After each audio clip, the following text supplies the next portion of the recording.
Hello? Okay, there we go. Alright, hey. My name is Alukiva. Some technical difficulties out of the way. Don't want to hit my brand new mic. Alright. So, I wanted to take the time, as a huge fan of Apex Legends, I wanted to take a look at the Season 9 Legacy Update patch notes. I was trying to say this earlier, though. My name is Alakiva. I am the head of media for Albion Giants. There's a lot of things going on, and there will be updates to this channel really soon. There will be some more content. So I wanted to start off really fresh with the current... I'm going to take off my glasses so you're not seeing the reflection. I wanted to talk about the updates to Season 9. I'm super excited. The trailer for Valkyrie got me super emotional because I'm a huge fan of Titanfall. Titanfall 1, Titanfall 2. Like, Titanfall 2, when that first came out, like, the day of, I just sat one sitting on stream, like, I think that was, like, 2016, 2017, and just banged out the game. 2016, pretty sure. I just banged it out, one sitting. Let's go. 24-hour marathon stream. And played some multiplayer then. I wonder if the VOD's still up. I'll have to go look. Anyways, I wanted to go ahead and talk about the updates to Apex that we are expecting. There's a lot going on. We're gonna have the new arena mode, crate rotation, vault rotations. Of course, Valkyrie herself, the new legend. So, I'm not going to really make it personal. These are just my viewpoints. I'm not saying I'm a pro by any means. I'm not an expert.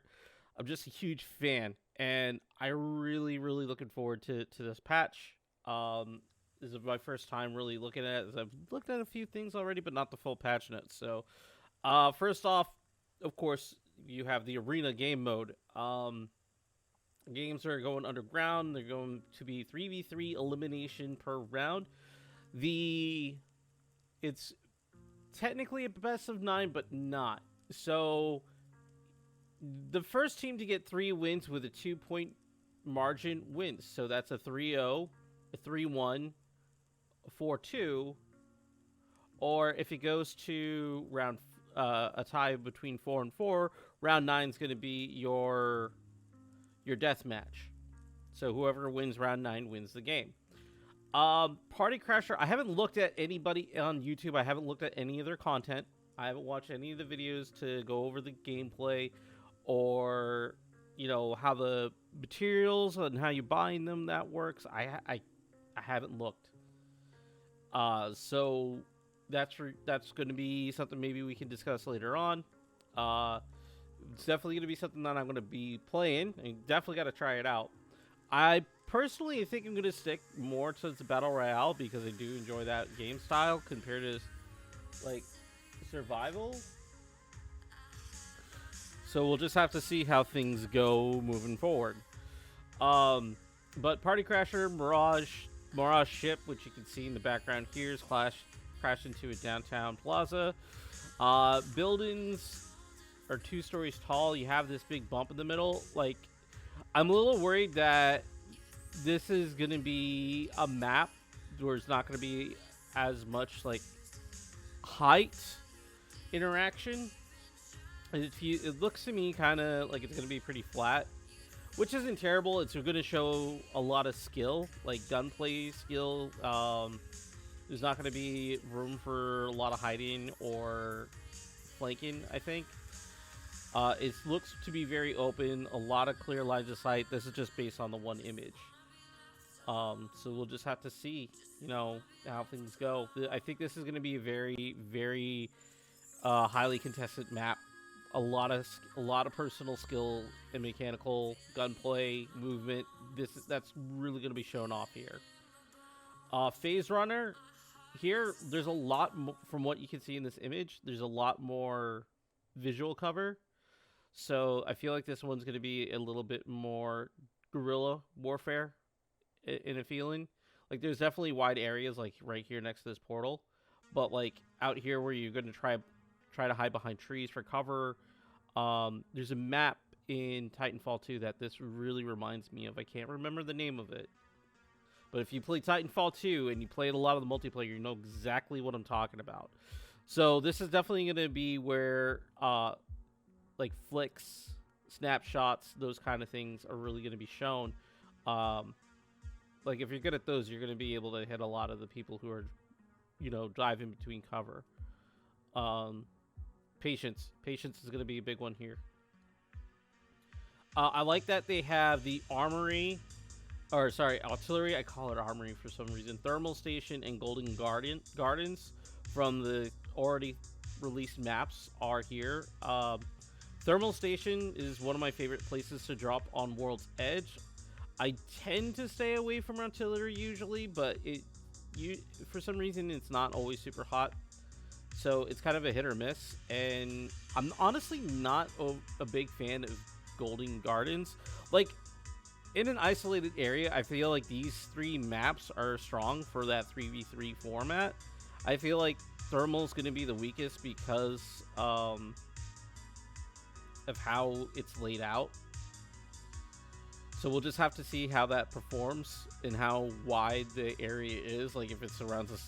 If it's the surrounding areas, I don't imagine train station's going to be there or the buildings that are back here and over here. I feel like it's just going to be this area, and it's going to be a very interesting take because fights can be very, you know, hit or miss. Like this kind of situation, you can definitely win a 1v3 easily, but it's also just as easy to lose that 1v3. Because a lot of flank routes, height from here, from the parapets down to this level, and especially if you can get into the crow's nest at the top in the arena mode, that's going to give your team a huge advantage, especially based on who you have. Don't forget that arena mode will have rings though, and I believe the average is like 4 to 5 minutes for a round to last, so we'll just have to see how things go. Artillery is going to be great because you have a wide variety of structure. It's symmetrical from left to right, so you're going to be able to adjust. It's going to feel very familiar and not be a problem. Golden Gardens is pretty symmetrical. Like the biggest difference, it looks like this would be the arena mode because there's more buildings over here, so I'm gonna guess that that's what everything is. So you have buildings over here. Here you have this one outcrop on each side. So this map will probably end up feeling like a very standard, you know, team deathmatch styled map. Should it be a problem?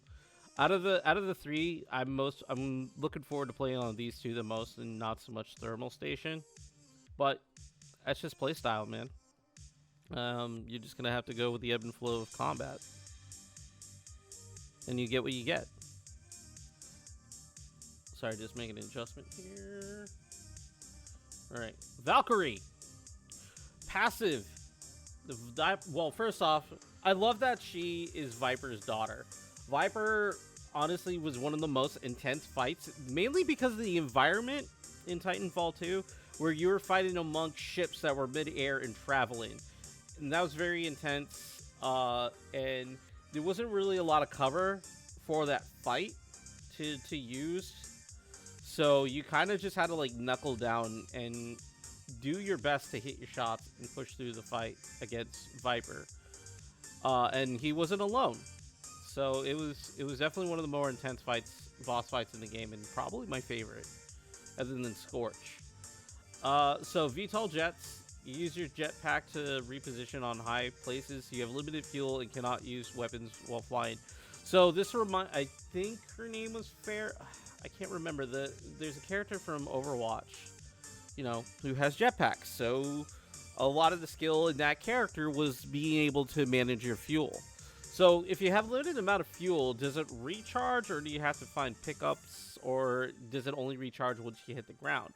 Those are like my main questions. Because you can watch the the trailer and the information videos that they released earlier today, but it doesn't give you too much information beyond like what her abilities do, not so much how they function. So I love that it's the jets are a thing. You're going to be able to fly around. Is definitely going to make for some interesting approaches, especially on World's Edge. I feel like she's really going to change things up in there. Olympus is going to have a lot of big changes altogether. Arena, like there's going to be maps that she's going to excel at, especially the legacy maps. I'm going to call them the legacy maps, the ones from all the BRs.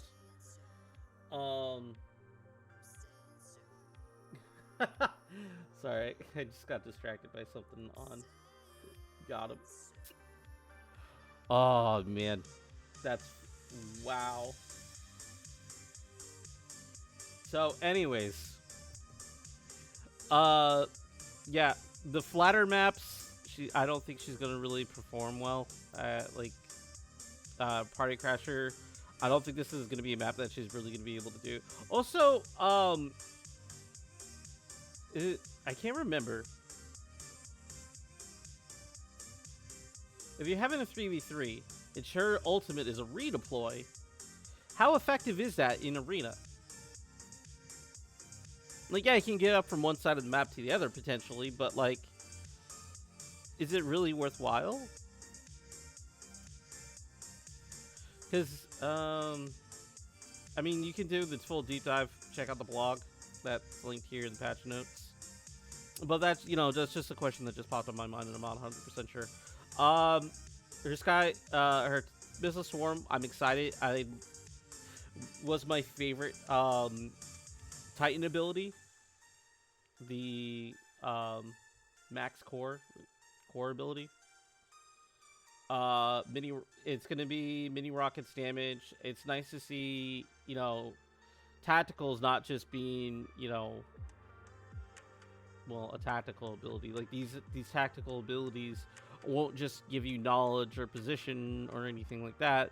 You're getting characters like her and Fuse who are made just to do damage, which I like to see.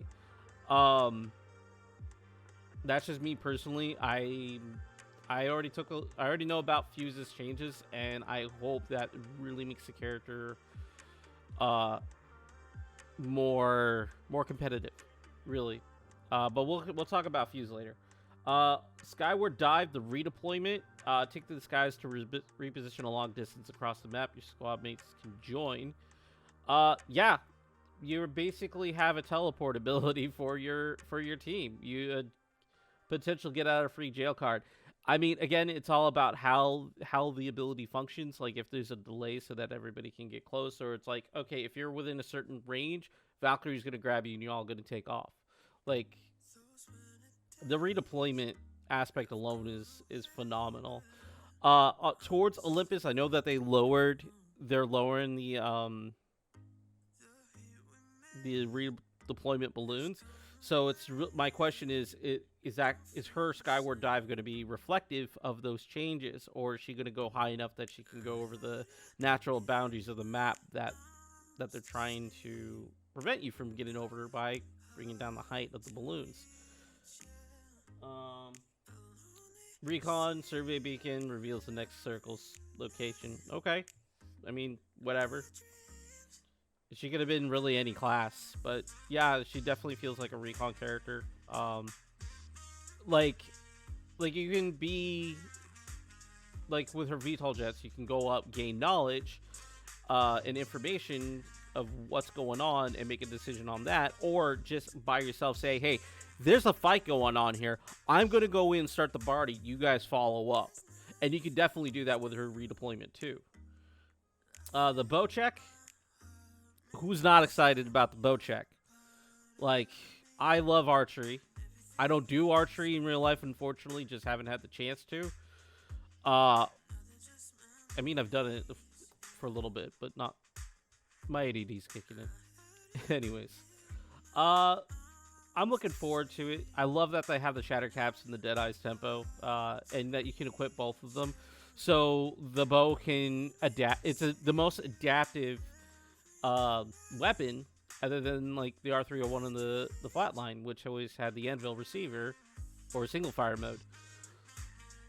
So it's great to see that they, over the course of time since the game first came out, they're ensuring that you can have your favorite gun, but it can be adaptable to the situation. Like Peacekeeper can be used at close to mid ranges with the precision choke. Same can be said about the triple take. You have select fire for the flatline and R301. So it's great to see that they're keeping that trend going, and that this weapon can be designed to be used at close range or at a distance, and most likely will excel at both. Really, it's going to be about the gunplay again, and how the gun feels, and how the bow, not a gun, it's a bow, how it feels in your hands, and how you perform with it. Olympus, the Lost Fleet update. I don't know about you guys, but if you haven't taken a look, there has been teasers of this coming in the air around Olympus while in game. A fleet of mysterious ships have made their way to Olympus and brought with them otherworldly parasitic plants that has begun to take root in the surface. The lead ship has docked and is taking over the crossroads. So as you can see, this is Bonsai Plaza, and then you have Solar Array, and then on the other side you have the cannon station. So that whole area is not used to. We had a lot of circles in the last few days where it would kind of put you to the back of the Bonsai or in Crossroads, which definitely has a lot of potential for snipers, but now that's removed. I think that was, they even mentioned that in the blog, and that was the whole point. I'm interested to get in there, especially see what the vault's in there. One of the scientists, I guess, has a key, and you can get in there and take a look and see what they got. I'm just really want to get in there and take a look around and get a feel for the place.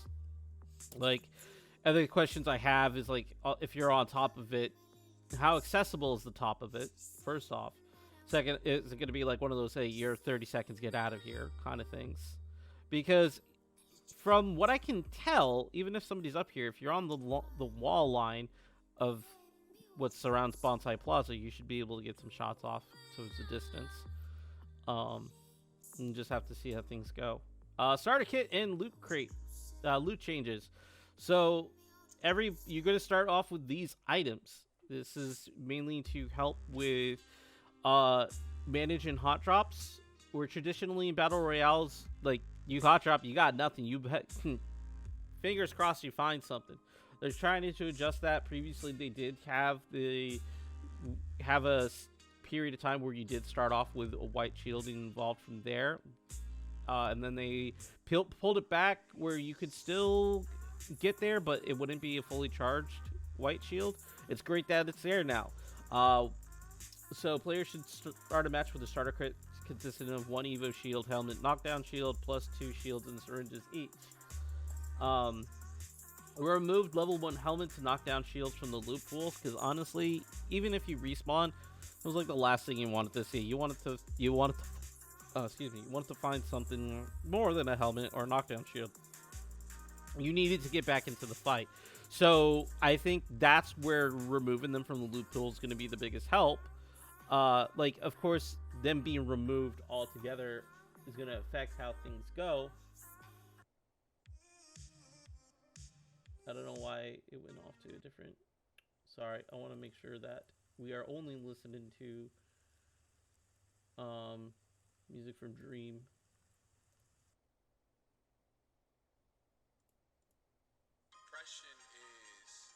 So, sorry. So, again, I think removing the shield and the helmet was going to help the loot pool for when you get revived from dying. Spawn chances of level 1 Evo shields in the loot pool have been significantly reduced, since everyone should have it. You're only going to want one of those in like a heat of the moment if you need a shield swap. That's fine, or an armor swap. Along with the lower or removed spawn chances of these items, we rebalance the loot pool such that higher level versions of these items will appear nearly the same as they do now, but other item types will appear more often: weapon, ordnance, health, ammo, etc. And that's exactly what I would like to see with this change. Emotes. I guess there's been a problem with emotes. I don't usually use them. Introducing emotes. Oh, it's a new feature. Every legend will have one emote unlocked at launch, and additional emotes can be obtained through packs or crafting them. Equipping your emotes to the wheel and flex away. Yeah, show off your style points. It's great fun to show off to your squad mates in the starting room and arenas, and of course you have to use them on the winner's podium. Now, since emotes kick your camera back to the third-person view, we know some folk are already thinking about corner peeking. Competitive integrity is paramount, so enemies that your character couldn't see in first-person view will not be shown while you are in third-person mode. I hope this gets changed. One thing I'm noticing on this little video, if you watch the corner though, as it goes right back into third-person, you can see them for a few frames. It's very small and very minor, so I really hope that this gets fixed. And it's kind of going to be an issue if that is allowed to stay there. What up, Ella? I don't know why my bot's not working. I didn't see you. I'm sorry. Let me... Yeah. My bot says I'm here. Let me double check.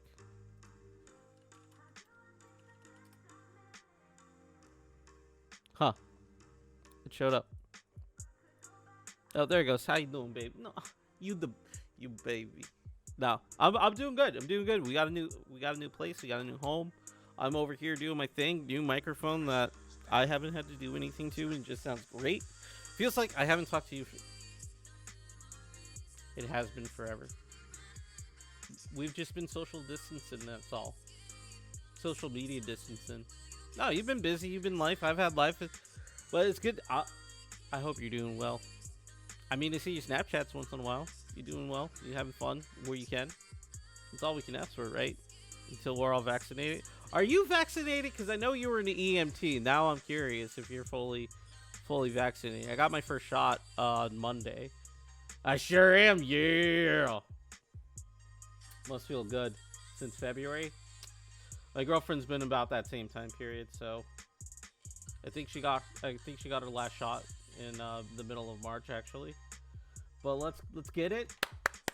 Stay safe. Vax Club, yeah, I got my thingy. I got my thingy for. I'm covering up my information, but I got my thingy.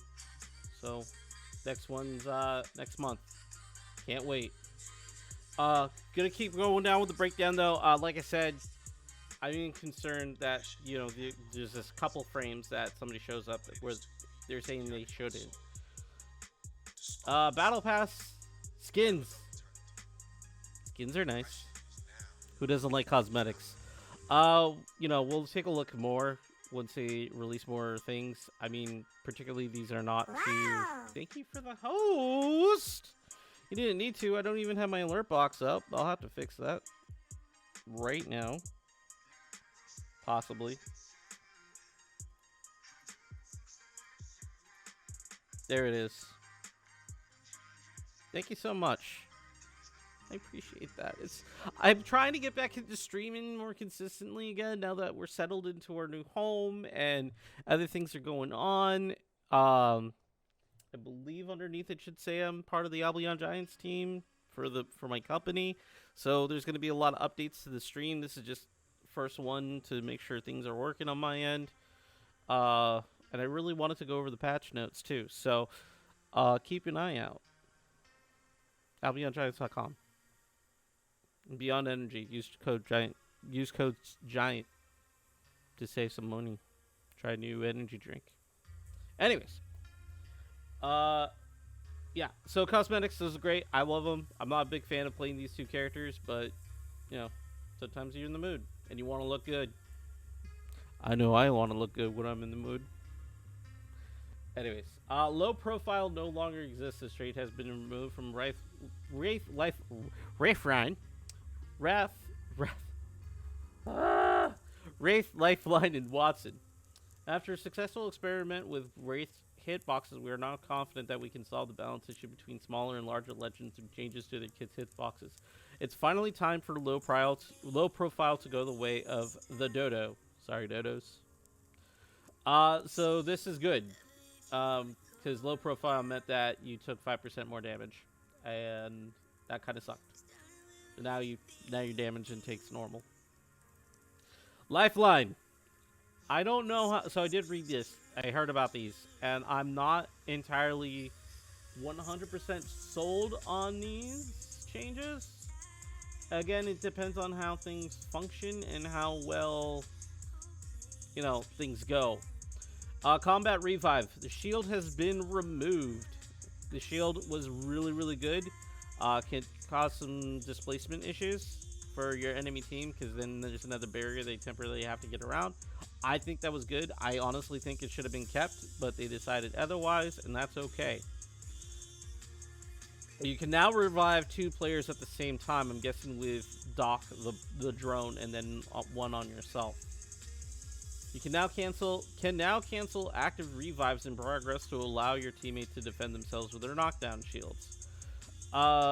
I hope that you won't. So if a revive's going on, again, this is 100% on functionality. So I'm gonna guess that as my nose is so itchy, and I'm sorry. I'm gonna guess that as Lifeline, you have to run to your teammate, right? Run into your teammate, go save their asses because they need help. And you drop Doc on them, and then you have to run to your other teammate. If it's just the 2 of you knocked and you're expecting company, that's kind of rough. Not gonna lie. Now, if you can send Doc out from, like, say your guy who's knocked is over here, and you're all the way over here, you can send Doc over by himself to revive that person. I don't think that's gonna happen, but that would be cool to see. I think that's like a remote revive like that, without having just to go over and be like, all right, here's Doc, I gotta go away now. I think that would be a good replacement for the shield. But again, I'm just spitballing. I don't think that's going to be the case, but that would be nice because it's not mentioned here, and something like that, I feel like they would have mentioned it. Doc heal drone heal rate increased from 5 health per second to 8 health per second. Yeah, that's good. I mean, you really can't go wrong. Deployment time before healing begins reduced by roughly 33%. Which is honestly the biggest problem with Doc, is that deployment time, not so much the healing that it does. It's been how long it takes from, like, oh my god, I need health. Okay, now I'm getting health. Yay. That like, now it's like, oh yes. Thank you. It's the speed. The speed was the biggest part, not how much he was healing you for. Cooldown, like, I don't think it's gonna really be like a big save, especially now that heat shields are there to help with the zone. Like, I feel like Lifeline with the drone changes, with the reduction, she's gonna be super helpful for teams that want to play the edge of the circle and don't have like a clean path into the next one. I think that's where Lifeline's really going to start showing her strength, is for those types of teams. And teams that are having a harder time to recover, harder time to make the rotations. I can see her being a lot more useful in lower, in ranked in lower tiers. Competitive, I feel like the team has to be specifically designed around these features. I don't think it's really going to be make waves, but I think there'll be some cheeky things you can do with this, potentially, with the combination of heat shields. Cooldown reduced from 6 minutes to 5 minutes. It's okay. Now guarantees an upgrade if possible in 3 categories: body shield, other equipment such as helmet, backpack, knockdown shield, and a weapon attachment based on your team's current gear. I'm going to read the dev notes before I get into the ultimate. Lifeline's kit was not in particularly healthy place. The passive shield was extremely strong to the point of frustration, while her tactical and ultimate seemed like they are more and more obsolete. These changes are aimed to redistribute the big power differential between all of her abilities, making Doc's care package more powerful and effective, while tamping down on the highly binary and situational combat revive. Okay, so not really going into depth. I hope that the upgrades like will take up two sides, because if you care package is it's a triangle basically. So I hope that one side still keeps those medical supplies, such as syringes and shield cells. I don't want to see that go away. Because those can be super valuable. And the other two, if those other two sides are an upgrade, then yes, keep it like that. Don't make it all three sides are going to be an upgrade. Just leave one side of the upgrade, one side the heals, the two sides of the upgrades like it has been so far. Octane, Stim. Octane has been recently one of the biggest up and comer for season 8. He was a lot of fun before, and you would see him play, but season 8 he's everywhere. Season 7 you definitely saw him a lot because of the Revenant Octane combo, and now it is definitely stronger. But we're about to see some changes. Stim, his tactical ability, reduce the cooldown between stims from 4 seconds to 1 second. So when you use the ability and the ability comes off before you can inject yourself again, you have to wait for 4 seconds. Now it's just gonna be like, oh, here we go. Increase health cost from 12 to 20. Increase bullet spread while in the air and shooting from the low launch pad. Increase bullet spread while in the air and shooting from the low launch pad trajectory. Okay. Octane continues to perform really well after the latest changes too. Well, we still love the frequency of the jump pad, but we'd like to make using stim more of a, you got to think about it instead of just slamming T. Because I play Octane mainly during season 8, and I can tell you, I was smashing that T button like I was paying respects. So I'm really, like, the last couple of weeks I've been kind of pulling that back and like not necessarily using the injection as much. I think the biggest reason is that it should 100% be either a gap closer or an escape tool, and not just like, oh, I'm going to travel across the map as fast as I fucking can. I think this is going to help a little bit with some frustration that you see if you're playing solo and you have an Octane on your team, and then just like, see ya, dude, and they go off and die by themselves. But definitely, like, taking your time to really think about it, I think, is going to change how the character gets played. I don't think he's really going to go anywhere. The bullet spread while in the air, I feel like that's kind of inconsequential. Like, it should help with his overall power, like, by bringing it down on both parts. Like, this is a full nerf, but, like, whatever, dude. You're either going to hit your shots or you're not. So, sure. Loba, a buff that she finally gets and much needed. Burglar's best friend, her tactical, can now run and slide at full speed while aiming the bracelet and while the bracelet is in the air. Because before, you'd be like, all right, here I go, normal speed. Oh, I want to throw my bracelet. And my pen actually has something. Here, let me just take it off real quick. Hold on. All right, now I'm going to throw it, and it's gone, and I'm going to try to catch up. Oh, and now I'm gone. And then when you land, you're like, oh, time to put the bracelet back on. Okay, I'm done. Yeah, fuck that. I'm so glad this change has happened. So now you can run, slide full speed while aiming the bracelet and while it's in the air. And when you land, when she's like, okay, bracelet teleportation time, you are no longer slowed. You just go at your normal pace. And that is, oh my god. This is what she needed. I think Loba is going to see more play. I don't think she's going to be making waves by any means. Her black market is pretty huge, though. It's increased cooldown from 90 seconds to 120 seconds, so they're adding the 30 seconds. I mean, it's pretty fast no matter which way you look at it. So, Loba's going to see an increase in play. I have faith in that. I don't think she's going to be making waves. But you're going to see her definitely more commonly used as a support character. Like, I've seen her more frequently, and I'm actually pretty comfortable playing with her, but now you know, she's going to be played a lot more. So ranked play, pub games for sure. Definitely going to see more Loba teams. Competitive, there's a potential for that wave to be made now that the tactical has been fixed. But you know, it's a question. It's a really big question of how valuable that black market's going to be on top of the changes to her tactical. Now, I don't like. I think competitive teams are going to be completely fine with not having that access. Doodle and Bop, what up? I'm not sus.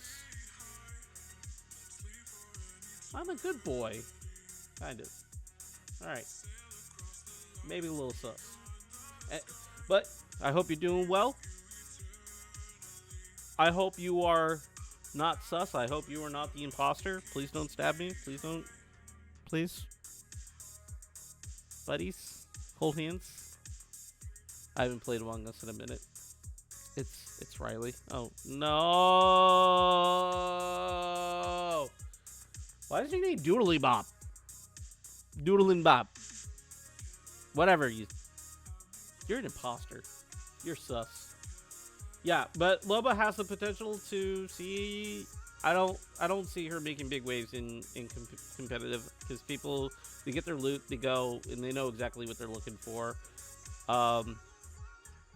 Like, I just don't see it in comp. I see it doing well in ranked and pubs, but I'm not sold on competitive for Loba. Horizon, the big nerf. Reduce lift speed by 30%. Reduce side-to-side acceleration. Limit the time you can sit at the top of the gravity lift for 2 seconds. Increase cooldown from 15 to 20. And Horizon's abilities will now get zapped by Watson pylons.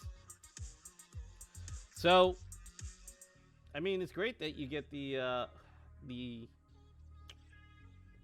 Watson pylon stuff.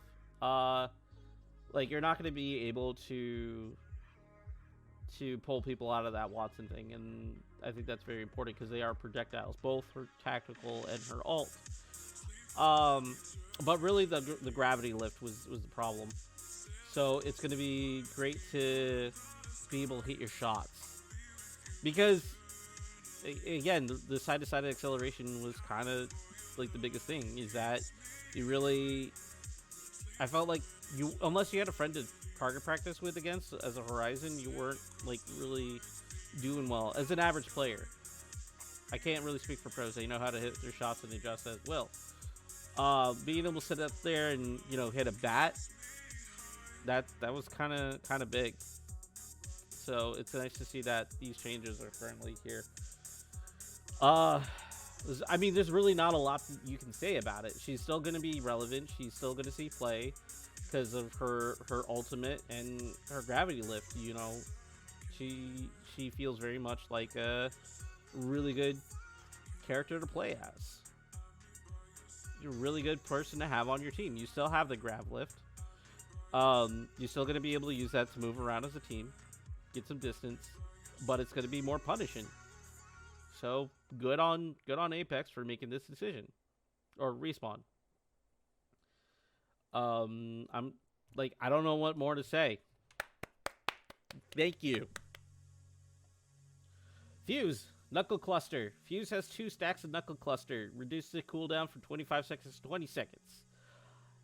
I gotta agree with the dev notes here. They don't want to make him too powerful because you don't want to just kill people with him, which you can. He can make his own little bombardment, and it's really fun to have a Fuse on your team that knows what they're doing. Now we're definitely going to see that. I think one of the things that I've not realized up until recently is that you save your grenades like you would for Horizon. You ult and you force them either into the fire or into grenade damage, and you're supposed to zone them. I had a Fuse the other day who used his ability to zone the enemy, and it saved our asses. It was great. Knuckle Cluster, the biggest attribute to Knuckle Cluster is the slow and the ability to destroy doors. So if you start seeing more play I don't expect to see too much more Fuse, but you know, his tactical advantages just went up a little bit. Not by a lot, but by a little bit. I don't think he's going to be overpowered. I think this is a healthy step in the right direction to make him more competitive compared to the other legends, but all in all, he's not going to feel too much stronger than before. It really is going to, those who are super skilled with Fuse, those Fuse mains, they're going to feel a lot better. The average Fuse, yeah, negligible. Bangalore, smoke launcher, thicken Bangalore smoke. I hate her smoke and how you can see silhouettes. This is a good move. I think I don't like this. It's like Fuse. It's a marginal change. That's really gonna help. Get her back at where she should be, not where she is. Sorry. To me, that just sounds loud on my end, but you're not hearing what I'm hearing.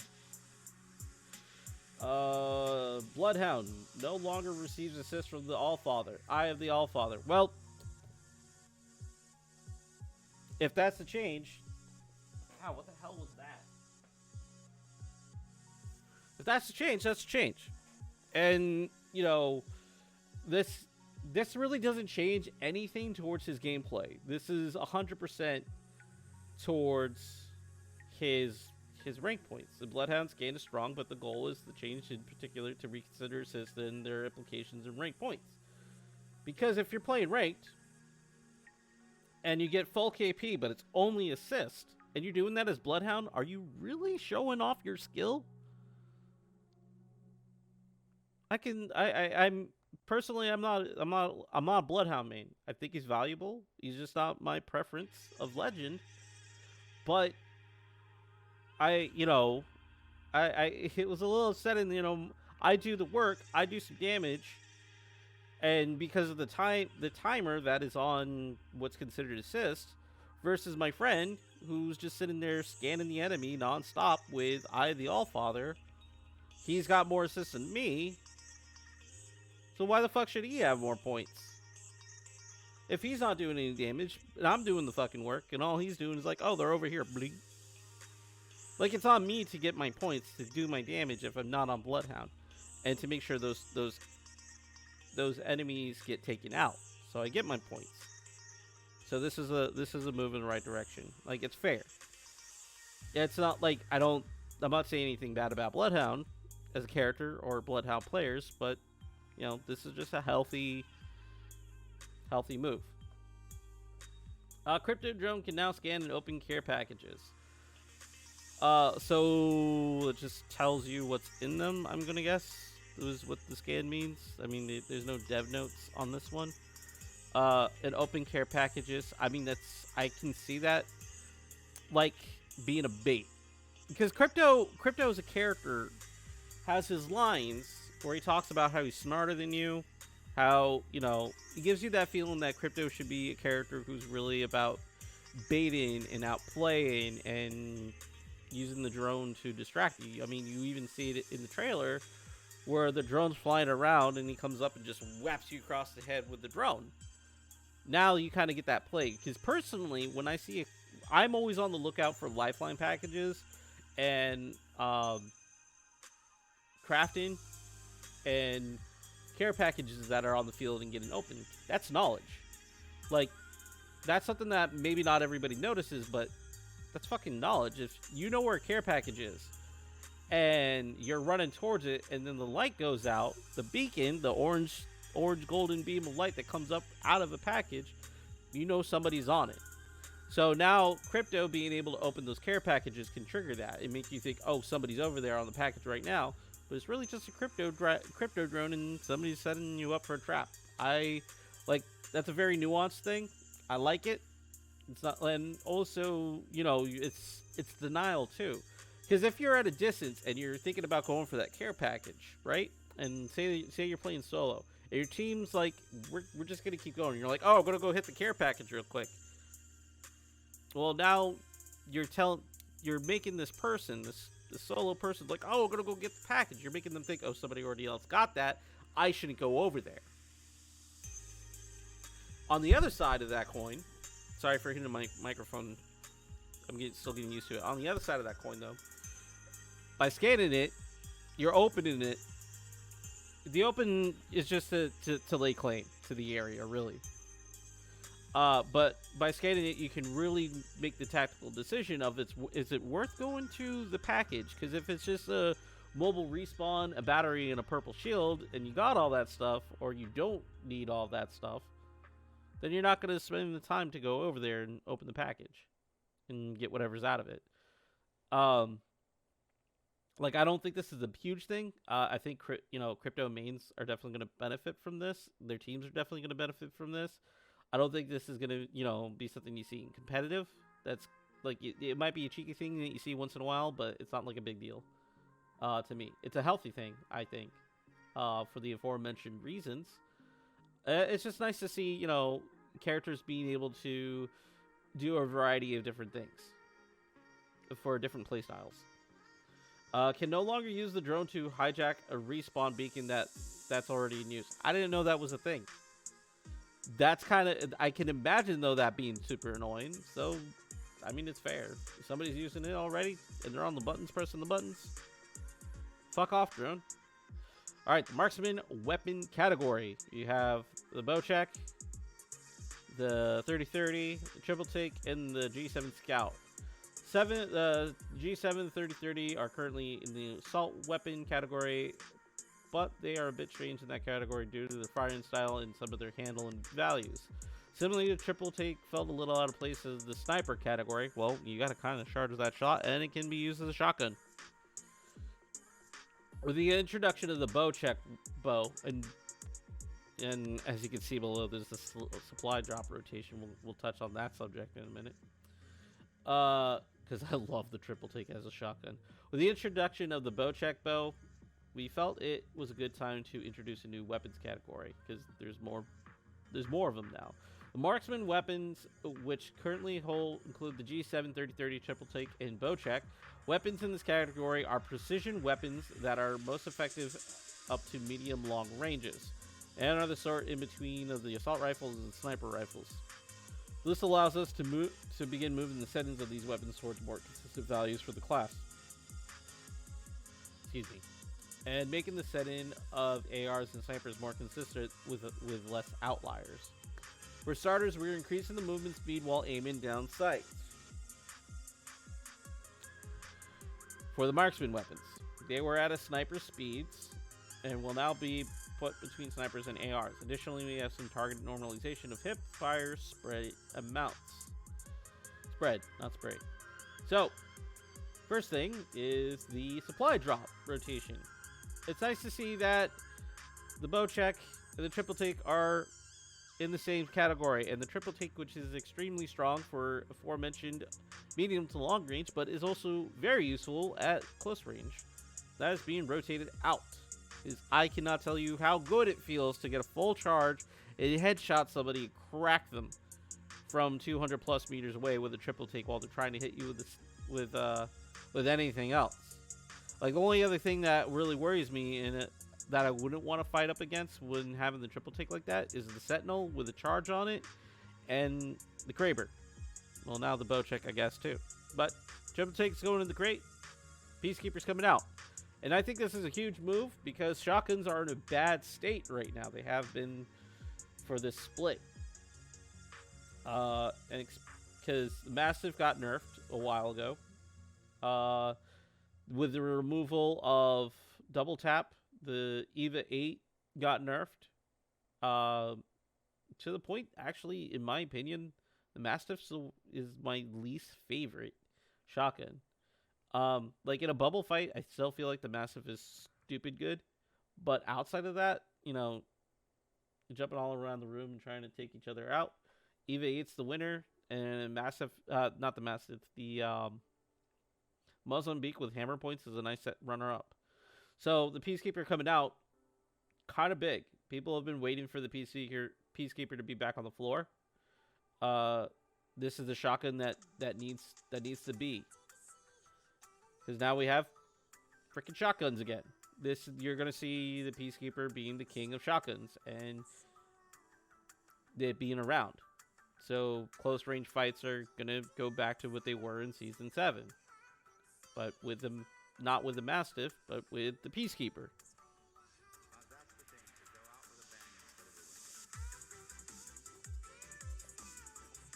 I'm sorry, I really needed that. So Gibby, I feel this is going to be inadvertently a buff for Gibby in his play. Because they're going to be a bit more cautious about getting into bubble fights with him. And the Peacekeeper does perform better at medium ranges than any of the other shotguns. So, like, honestly, if I was to take, the shotguns moving forward, it's Peacekeeper, Eva, the Eva 8 auto, the Mozambique, and then the Mastiff, but those two are interchangeable based on the situation. So this season we're taking the Peacekeeper out of the supply, putting the triple take in its place. Of course, with any supply drop, there will be changes to their stats. Create weapon drop rates. Since we are exchanging a shotgun with a marksman weapon, now is a good time to rebalance the drop rates of crate weapons. The Kraber will spawn less often in the early game and more often in the mid game to better accommodate its power. The triple take will be the most common early game crate weapon, with the Prowler being the most prominent late game crate weapon. So I feel like people are still avoiding the Prowler as much as possible. I usually don't pick it up.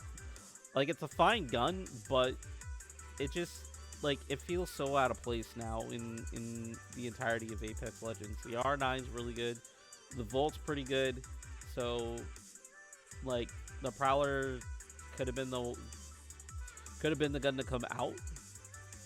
Like, it doesn't feel OP really in most situations, especially right now where the R9 still performs very well. The Volt is a good second for the SMGs, and the Spitfire is still a thing, and we'll talk about that later when we get there. So, I mean, I'm not a big fan of the Prowler, but the Peacekeeper coming out, what else are you going to have for your close range weapon? So, yeah, I'm glad that you still have a better chance to get in the triple take early out of a crate. Krabers, of course, is what you want, but hey, I'll definitely take a triple take. I know the scopes are going to be interchangeable, but I wonder which scope will come on it. I hope it's not like a 8 to 10 times. I hope it's, like a 3, 4. I mean, I'd still take a 6 to 6 or a 4 to 8, but I hope it's not the golden sniper. But if it is, it is, and you play accordingly. A fully kitted rotation. These are the guns that are losing. They're coming out with full attachments. Thank God the R301 and the Spitfire are being removed from that pool. Because out of all the guns that were really good out of the gate were those two. Especially the Spitfire. Thank God you will never be able to find that fully kitted moving forward into Season 9. R301, super reliable gun. You find that, though. It's like a Spitfire R301, you can't go wrong either way. Yeah, the Spitfire is kind of dumb, but like a golden R301, you are slapping, bro. People are not stepping up, they going down. 30-30 repeater, fully equipped, I feel is a very solid choice for medium to long range fights. Not the optimal choice, but still really good. The longbow, I feel like it's the weakest sniper currently. So I really don't care about it, honestly. It's not because it's a bad gun at all. It's just like it's a bullet curve, really, that kind of sucks on it. Like, I can hit my shots with a Sentinel right now. It's the bullet curve and the bullet speed of the longbow that kind of, for me personally, makes it feel like the weakest. It slaps. It's a good gun. The damage is there, especially if you hit your headshot. But I'd rather use a Sentinel because I can charge it and hit a body shot and still do a lot of damage. The bullet speed is easier to work with too on both modes, in comparison to the longbow when it had the skull piercer or not. More on that later though. The R9 coming in, yeah, I'm sorry. If I find an R9 and then I find a Prowler, I'm sticking with the R9. The R9 is ridiculous. It's really, really strong. Like I know people who were very upset while the R9 was in the crate, but it is a crate worthy gun. It is so good. Wingman, I love me some Wingman, and I don't care if we're losing Skull Piercer. More on that later. But to find it fully equipped, yes please. Hemlock, fuck that gun. Fuck the Hemlock. I hate that I am not as good as other people are. Seeing the fully loaded bow check though, I hope I find one early and get my hands on it and get to have some fun. I like everybody else, a lot of people are excited about the bow check. Massive, whatever. We're about to get into hop ups anyways, so it's like, okay, cool, bye. So Shattercaps fire select to toggle between standard mode and shatter mode. That's good. In shatter mode, rounds split into a burst pattern of fire. This hop up will be equipable to the 30-30 repeater and the bow check. I thought it was just a bow check, but being on the repeater, guess what? You have a new entry to the shotgun realm. So now we got to readjust on performance. So as the aforementioned shotgun tier list, Peacekeeper being up there, you got some competition now with the versatility of the bow check and the 30-30 repeater. It's going to be situational between the three of them moving forward and seeing how consistent their damage output is and their handling. I'm excited. I knew the bow check was going to have it because of all the trailers, but the 30-30 repeater, can I get one right now in my hands? I love that. I really enjoy that gun. Deadeye's tempo, firing at the perfect moment, increases the rate of increases fire rate. This can currently be attached to the Sentinel and the bow check. Okay, give me the faster amp damage, baby. Yeah, okay. Oh man, the more I'm reading this, the more I'm excited. Like I was super excited about season 9 already, but now you're touching some stuff that I love, some stuff that I will like. Hey, I got 30-30-30, 30-30. Can somebody give me something else? And I'll be like, yeah, what do you want? I'll take the 30-30. Now you're giving me more incentive. And the Sentinel, again, like this past season, it's really been what am I more in the mood for? A triple take or the Sentinel? But now the triple take's going in the crate, and you're making the Sentinel better? Bruh. Give me that shit. Reducing the headshot multiplier from all assault rifles from 2.0 to 1.75. This is already the case for the Hemlock, so the effective guns of the R301 Flatline and Havoc. Well, that's fair. Because you slap, you headshot slap, you slapping. Because the Peacekeeper is coming out of the crate, there's some adjustments going back to previous values, and that's totally fine and understandable. Excuse me. So I'm not even going to go over the details. The Peacekeeper was great before. The Peacekeeper was great while it was in the crate. The biggest change that I'm seeing though is quickly losing the charge after leaving ADS. So this is where prediction's going to come in a little bit. Like, is it going to be worth it for you to stop looking that way and having the ADS, or you got moved? That's like the biggest change for me. It's not the numbers, like it's gonna be fine, but this is the big moment for the Peacekeeper right here.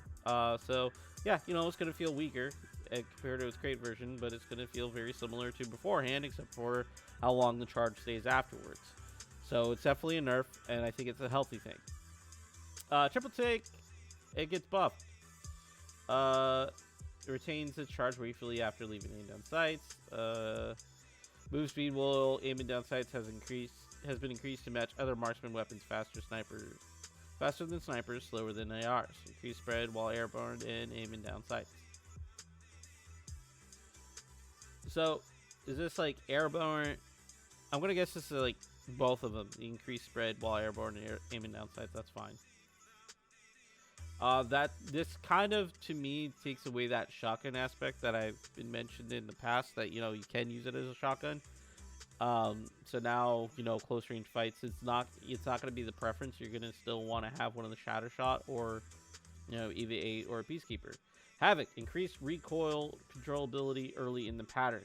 This should help make up for the reduced headshot multiplier and make it a bit useful in a mid-range fight. Havoc is going to make a comeback. I don't think it's going to make as big of a comeback as it used to be, but it's going to be there, and you're going to see more Havoc on the field, I bet. But you're still going to have that Spitfire, reduced recoil controllability early in the pattern. Okay, the Spitfire is too strong at the moment. Boasts a good damage output with low recoil, making it a bit harder to control early in the pattern should give more time for opponents to fight against it. That said, we're prepared to make changes to the Spitfire if it remains too powerful. Yeah, I don't think that's enough. You're still going to see a lot of Spitfire. Like newer players or players that just don't take the time to learn recoil patterns and how to control them, those players are definitely going to be affected by it. So broad stroke, yeah, it's going to help, but competitive, higher ranks, higher skill base, Spitfire is going to be, this is negligible. So because people are going to learn how and make adjustments. Like, you're going to see those numbers be where they are for the first few days. You're going to see them dip, but they're going to come back up. 30-30 repeater, increased leg damage. Okay, that's definitely because it felt with the 30-30 repeater move. The Marksman Weapons aim down sight, whatever. I'm not going to keep talking about that one. But so 30-30 repeater, increased damage multiplier. So you have two things that this has: the shatter shots and when sniping. So in this season 8, he's in a 30-30. I always made sure I tried to go for the headshot or a body shot, never for a limb, and definitely not the legs. So hitting those shots definitely felt rewarding. They always do. Hitting a headshot and hearing that crack sound or seeing somebody just fucking fall to the ground always feels good. However, now if we miss our shot and like somebody jumps and you hit them in the leg, it's not going to be as bad. You're just going to be happy you hit the shot and did damage. It's good to see the reflection on that. My concern is where if the 30-30 repeater turns more into a shotgunny feel with the hop up, then this also is a good close range thing. Honestly, I'm still gonna you're still not gonna be shooting at the legs, so like I felt like this was worth mentioning, but not that super big deal. It's just balancing, and that's okay. G7 Scout, marksman weapon thing. Increased hip fire spread size, reduced accuracy to be more in line with other marksman weapons. 30-30 repeater and the Bowchick compound bow have more accurate hip fire than baseline marksman weapon values. So the G7 will be less accurate in hip fire than these other weapons. Well, I'm gonna guess because the other two weapons have the mod, and because they're also gonna be slower rate of fire. G7, the last season, especially after double tap was removed, the G7 Scout feels weaker for its hip spray, but now you're nerfing it more. I don't feel like this was necessary. I mean, if you guys did, okay, we're gonna have to deal with it, but like I feel like the G7 was in a healthy state, and now it's not. Like this is definitely gonna be the first one I don't really agree with on this patch. Like it's difficult I mean, this is definitely probably more aimed at higher tier, where they have a better understanding of hip fire and hitting those shots. or maybe even lower levels where, you know, it was based on luck and you maybe somebody felt like, oh, this is bullshit. How come they can hit their shots and I can't? Well, they understand the game a little bit better or they got lucky. So that's really the only compensation I see where this particular change is coming in. And yeah, okay. I mean, that's it. This feels like it's just aimed at high level play, and that's basically it. So for me, where I'm, you know, diamond level, okay. I mean, all right. I'm a little sad, but you know, I'm not Predator, I'm not Master, not, you know, Diamond 2 Plus, so you know, it kind of gives me less incentive to pick up the G7 ever. I really think the G7 was falling off compared to other weapons that were present, and I will continue to fall unnecessarily. It's 100% at comp play, so you'll see some adjustments there. Longbow and the Wingman have their headshot multiplier increased to compensate for the loss of Skull Piercer. I mean, okay. I mean, it's not as much as the Skull Piercer would do, but sure. I mean, I'll take it. I ain't gonna say no. You're giving me a more predictable flight path for these guns, and you're giving me a buff. So this means that they want to make sure that the Wingman and the Longbow sees play across all levels, consistently based on previous values, even though their main attraction, which was the Skull Piercer, is being removed for the first time in the history of the game since its introduction. So okay, you're giving me more incentive to play the Wingman, because if I find the quick draw perk, which gives me increased reload and increased rate, hold on.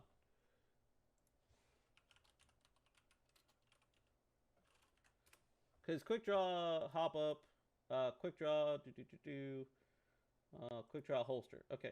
Quick draw holster reduces the weapon swap time, ADS time, and hip fire spread. Okay, so not the reload, my bad. And you're gonna keep a little bit of what the Skull Piercer do in the Wingman, then shit, homie. That's all you had to say to me. I'm ready to go. Longbow, the Longbow might see an increase in comparison to the other sniper rifles because the triple tick's going away, and the Sentinel's still there, but the Sentinel has a new hop up. So I still feel like the Longbow is going to be the weakest sniper overall. The charge beam slaps. The Sentinel slaps. So unless there's more changes, because I'm running blind moving forward, unless there's some big changes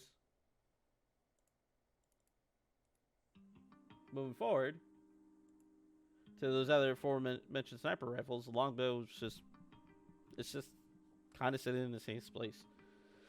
Mozambique increased magazine capacity to 4 to 6 and moved the lower two pellets inward in the blast pattern.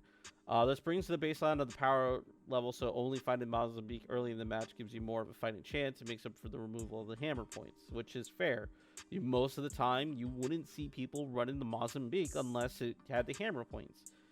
So, finding a Mozambique later on in the game, it's still going to feel like you're only going to run it if you're memeing, if you're really confident on it, or if it's right off the game, like it gives you more fighting chance. And I think that's like one of the secondary goals of this patch is to make sure that early game weapons, no matter what you find, it's not so much what you find, it's more of how you use it.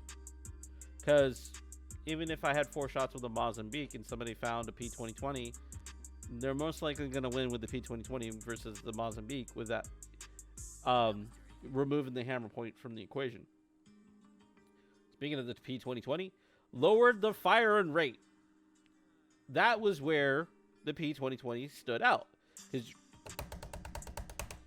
fucking spam and go off like a rocket. The increased bullet damage to balance that out, that's fine. I mean, whatever, but like from 8.5 to 6.25, that's huge and necessary. I feel like that nerf needed to happen because honestly, people would run the P2020 with the hammer point, and even without it, it was still a really strong early game. So we're gonna see less people running the P2020 as a secondary weapon overall.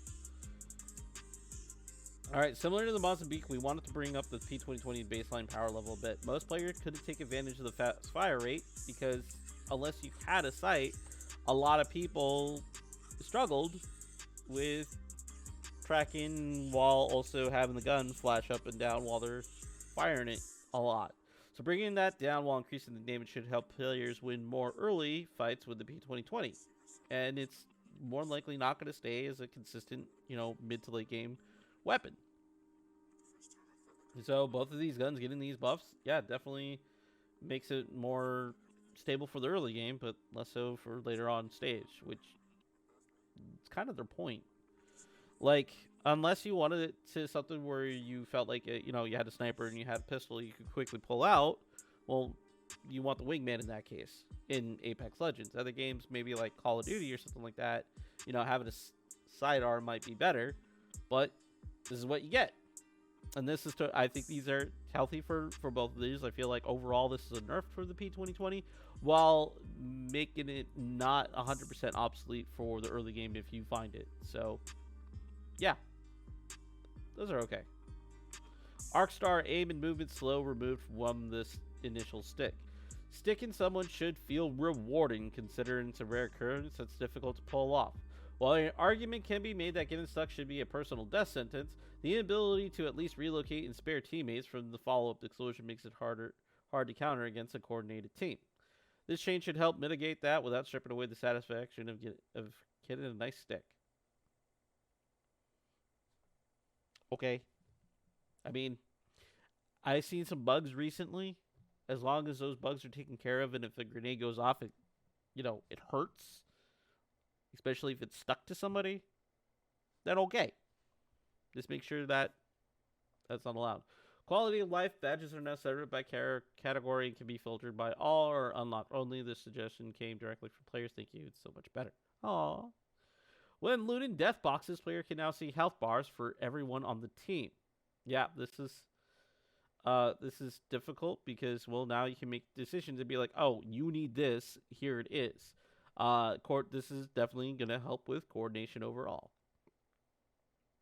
Challenges can now be favorited by going to the challenges menu and right-clicking on the challenge. The challenge will be added to a new favorites tab that appears in the lobby. Well, whatever, dude. I just play the game, and I unlock most of my challenges just by playing the game. So, I mean, cool. For those who need this feature, awesome, and hope you enjoy it. Me, I don't give a shit. Pressing and holding F2 while in-game will bring up the ability description page for your character. This is available only on PC.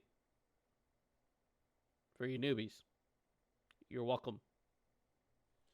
Again, this is something that I personally could care less about. But if it's a thing, it's a thing. And it only helps increase the viability of the game. And I'm all for it. Players can now request better equipment by going into their inventory and pinging a piece of equipment. Yes, please. Because I don't want to just sit here on this white light mag in my R9. Give me something better, please. Your first challenge reroll of the day is now free. Cool. For those of you who wanted this, you're welcome. Rerolling your challenges will allow you to choose from either BR focused challenges or reunion focused challenge. Okay, so good to know that there's going to be one for each, and you can focus more on one aspect of the game and not the other. And I think that's a very positive thing when introducing a new mode, a new permanent mode that is definitely going to make waves. Holo sprays, quips, and emotes can be favorited. Yes. These will be used whenever the player is prompted to do a random emote. Yeah. Club invites version 2. You can now include what you want to play when you send a clubmates a party invite via the club tab. Select as many clubmates as you want to send the invite at once via the member list. Right. Fixed edge cases where abandon penalty would be incorrectly applied due to server errors. Thank fucking God that was annoying. Flight path adjustment, the big one. Removing edge drop ship flight paths to prevent matches where large portion of the map received little to no traffic. These screenshots show a before and after. Well, before and after on your side. These screenshots show a before and after comparison of possible flight paths on Kings Canyon. I mean, we're not going to have Kings Canyon in this next split, I believe. I could be wrong, but I don't care because we're going to have some fun anyways. But it's good to see that, like, you know, you're going to be able to have areas a higher density in the middle, which means that you're going to see less fringe cases. I definitely think this is super healthy for competitive, because my favorite team, Team Intel, faces this challenge, and quite frequently on World's Edge they go to thermal, which is usually in the bottom left of the map. But if the path goes up along this, like out freaking here, then that's a really far stretch for them. And so the biggest change that this makes is loot time. Because the more time you're in the air, the less time you're on the ground looting and preparing to fight. So, say you had a loot path, and we're gonna keep on the Team Intel thing, and you're going from here to here. Let's try to find their longest fringe case. So, from here to here, right? If your flight path is more or less like this, this section of the map is going to be very difficult to reach.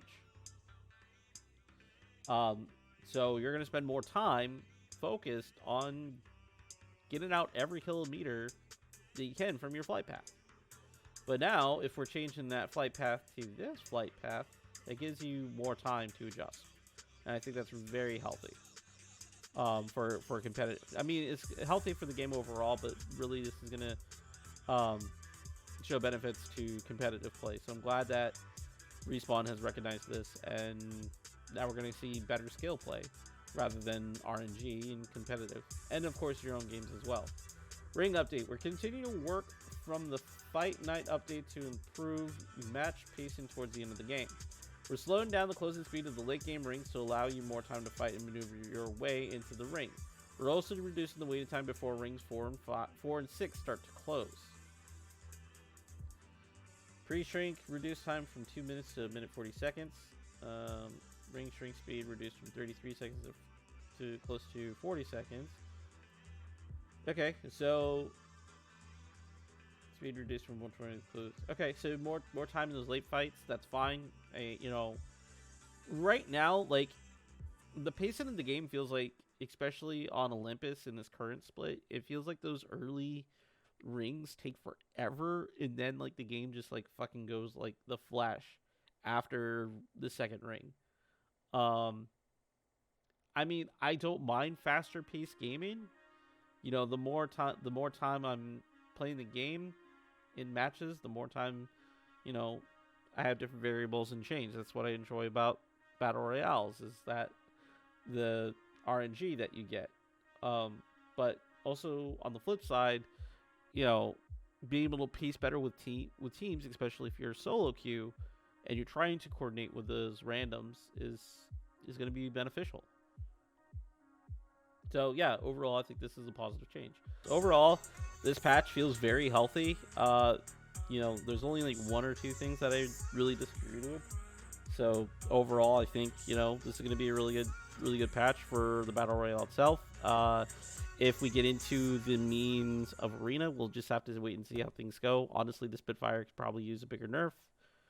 And the Havoc, I feel like it's going to make a comeback. I feel like the game continues to move into healthy directions. I know people, you know, a lot of people have their complaints about, you know, what things should do and, you know, what things shouldn't do. And, you know, we're all entitled to our opinions. I mean, this patch breakdown, it's my opinion. You know, you decide what you want to do with that. Maybe I'm right about things, maybe I'm wrong about things, and that's totally okay. we'll see. We're all gonna play this game. I hope we all enjoy this game together. You know, and just try to, you know, support the teams, support the competitive teams, support our friends, support the devs, both in EA and Respawn, as they continue to give us such a great product. So for us to invest ourselves into. Albion Giants. Keep your eye open though. AlbionGiants.com. Guys, I will see you later. Thank you for hanging out for my patch rundown. Man, that was a lot longer than I thought. Anyways, my name's Alakiva. Follow me on the socials at Alakiva everywhere. You guys want to play games with me? It's Alakiva PC, because I have my main account is on Xbox for some reason, so now I'm stuck with it and I can't change it. That sucks. Guys, thanks so much for hanging out. I will be back possibly later on for more games, but for now, I got other work to do. So, bye.